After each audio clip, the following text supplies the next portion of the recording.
सोमनाथ मंदिर ये सिर्फ पत्थर और पूजा की एक जगह नहीं है, बिल्कुल नहीं। ये तो एक ऐसी कहानी है जो सदियों से चली आ रही है, हमलों की, विनाश की और फिर उसी राख से बार बार उठ खड़े होने की। आज हम इसी कहानी की परतों को खोलेंगे और समझेंगे कि कैसे ये मंदिर सहनशीलता का एक असाधारण प्रतीक बन गया। मैं आस्था की ज्वाला हूँ, जलता रहूंगा हर हाल में। सच में ये शब्द सिर्फ कविता नहीं, ये सोमनाथ का असल सच है। एक ऐसी जगह जिसे बार बार मिटाने की कोशिश हुई, लेकिन हर बार वो और भी मजबूती से खड़ा हो गया। तो चलिए इसके इतिहास की गहराइयों में उतरते हैं। तो कहानी की शुरुआत करते हैं इसकी महिमा से। सोमनाथ को भगवान शिव के 12 ज्योतिर्लिंगों में सबसे पहला माना जाता है। मतलब शिव का वो स्वरूप जो प्रकाश के रूप में है। और ये पवित्र स्थल बसा है अरब सागर के किनारे, जहां ऐसा लगता है मानो लहरें भी सदियों से भगवान शिव के चरण छू रही हों। देखिए, सोमनाथ की कहानी ना दो धाराओं में एक साथ बहती है। एक तरफ है पौराणिक कथाएं जो बताती हैं कि कैसे चंद्रदेव ने यहीं पूजा करके अपना तेज वापस पाया था और कैसे भगवान कृष्ण ने इसी जगह अपनी देह त्यागी थी। और दूसरी तरफ है इतिहास जो हमें मैत्रक और गुज्जर प्रतिहार राजाओं के बनाए सबूत देता है। ये सिर्फ एक मंदिर नहीं था, ये एक बहुत बड़ा इकोनॉमिक हब था। सोचिए, बंदरगाह के पास होने की वजह से व्यापार खूब फलता फूलता था और भक्तों के चढ़ावे से तो इसका खजाना हमेशा भरा रहता था।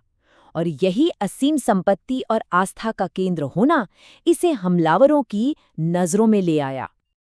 अब बात करते हैं मंदिर के इतिहास के सबसे काले, सबसे कुख्यात अध्याय की।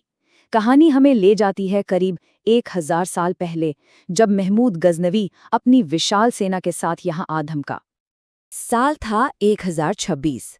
ये वो तारीख है जो सोमनाथ के इतिहास में हमेशा के लिए एक काले अध्याय के तौर पर दर्ज हो गई, जब महमूद गजनवी ने इस पवित्र स्थल पर अपना सबसे विनाशकारी हमला किया। इस हमले की भयावहता का अंदाजा लगाना भी मुश्किल है। ये सिर्फ लूटपाट नहीं थी, ये एक नरसंहार था। इतिहासकार बताते हैं कि 50,000 से भी ज्यादा भक्त और स्थानीय लोग, जो या तो मंदिर की रक्षा के लिए खड़े थे या वहां शरण लिए हुए थे, बेरहमी से मार दिए गए। इंसानी जानों की तो कोई कीमत ही नहीं, लेकिन यहाँ से जो दौलत लूटी गई वो भी अकूत थी। गजनवी ने 20 लाख दिनार से भी ज्यादा की संपत्ति यहाँ से लूटी। उस जमाने में ये इतनी बड़ी रकम थी कि कई साम्राज्यों की कुल संपत्ति से भी ज्यादा होगी। लेकिन ये हमला सिर्फ दौलत के लिए नहीं था। पवित्र शिवलिंग को तोड़ना ये इस इलाके की संस्कृति और आस्था पर एक सीधा प्रहार था, एक ऐसा अपमान जिसका मकसद लोगों के मनोबल को पूरी तरह से तोड़ देना था। पर यहाँ एक बड़ा सवाल उठता है, क्या गजनवी पहला था?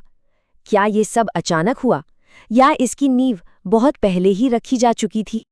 असल में गजनवी से करीब 300 साल पहले 711 ईस्वी में मोहम्मद बिन कासिम ने सिंध पर हमला किया था। उसने राजा दाहिर को हराया और देबल के शिव मंदिर को तबाह कर दिया। ये घटना एक तरह से भारतीय उपमहाद्वीप में मंदिर तोड़ने और आक्रमणों के एक पैटर्न की शुरुआत थी, जिसने गजनवी जैसे हमलावरों के लिए रास्ता बना दिया था। तो गजनवी का हमला इस कहानी का अंत नहीं था, बल्कि एक लंबे और दुखद अध्याय की शुरुआत थी। यहाँ से शुरू होता है विनाश और पुनर्निर्माण का एक ऐसा चक्र जो सदियों तक चलता रहा। मंदिर को बार बार गिराया गया और बार बार फिर से बनाया गया। और ये टाइमलाइन देखिए, ये पूरी कहानी खुद बयां करती है। हर विनाश के बाद आस्था और साहस ने मंदिर को फिर से खड़ा किया। गजनवी के बाद भीमदेव प्रथम ने, खिलजी के बाद महिपाल प्रथम ने, ये चक्र बार बार दोहराया गया। इस चक्र का शायद सबसे क्रूर अध्याय औरंगजेब के समय में लिखा गया। उसने सिर्फ मंदिर को तोड़ा नहीं, बल्कि एक सिस्टमैटिक तरीके से उसके अस्तित्व के हर निशान को मिटाने की कोशिश की, यहाँ तक कि उसके खंडहरों पर एक मस्जिद भी बनवा दी। लेकिन आस्था की ज्वाला को बुझाया नहीं जा सका। अब हम आते हैं 20वीं सदी में, जब आज़ाद भारत में सोमनाथ को उसका पुराना गौरव वापस दिलाने का आंदोलन शुरू हुआ। और ये पुनर्निर्माण एक राष्ट्रीय संकल्प का प्रतीक बन गया। सरदार पटेल की प्रतिज्ञा से लेकर गांधी जी की सलाह और फिर भारत के पहले राष्ट्रपति डॉक्टर राजेंद्र प्रसाद के हाथों उसका उद्घाटन, ये सदियों के संघर्ष के बाद एक जीत जैसा था। हाँ, लेकिन ये भी जानना जरूरी है कि इस पुनर्निर्माण पर हर कोई एकमत नहीं था। के.एम. मुंशी अपनी किताब में लिखते हैं कि उस समय के प्रधानमंत्री जवाहरलाल नेहरू ने इस प्रस्ताव का विरोध किया था। उनका मानना था कि ये हिंदू पुनरुत्थानवाद को बढ़ावा देगा। तो आखिर में सवाल यही है कि आज सोमनाथ मंदिर क्या है? क्या ये सिर्फ एक तीर्थ स्थल है, या फिर ये विनाश पर विजय का, अटूट आस्था का और एक राष्ट्र की सांस्कृतिक पहचान का एक जिंदा प्रतीक है? शायद इसका जवाब हम सबको अपने अपने अंदर खोजना होगा।